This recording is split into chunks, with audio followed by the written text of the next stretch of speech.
बर्तमान सुधा अनेक पंचायत रे आमे बुल्लु मुई सेटा दाबी पत्र रे भी से पंचायत मान को मुई उल्लेख करबी जे से माने वर्तमान सुधा वर्ष 2 वर्ष होई गलानो काम करिछन ले तार पावना नहीं पाएबा मुई जे ब्लॉक प्रशासन के पत्र छे गुटे लोग 2 वर्ष हेलानो 6 मास हेलानो आपन कर काला प्रोविजन अछि मनरेगा रे केते दिन पर से माने पैसा पाएसन सेटा टिके आपन टिके आसी करी कहि दउ जदि आपन मान कर दरमा जदि मासे जदि बंद करि देले आपन माने काम करबार लगी इच्छा नहीं करबार तो हमर जन श्रमिक माने अछन से माने आज वर्ष वर्ष बीती जाउछे से माने केन हिसाबे ताकर परिवार चलाबे ई जवाब दे पाबे के ब्लॉक प्रशासन आज आपन को जदि मासे दरमा काटी देमा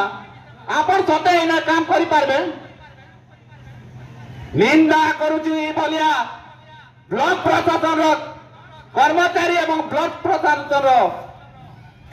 काम के धन्यवाद तमर ब्लॉक प्रशासन रो काम जेन भलिया वर्ष वर्ष बीती जाउछे एला लोकर पावना ने मिलबार एवं दुखर विषय आउ गोटे कथा आज एते बेर तक आमर जेन चाषी माने तांकर धान काटी सारले एवं जेन श्रमिक माने वर्तमान दादन जाउछन वर्तमान सुधा बंगमुंडा ब्लॉक रे मनरेगा काम स्टार्ट नहीं हेबार चल हो जेगे इतिर लागि के दाई रहबा आगे टिके कहबे के आज जेन श्रमिक माने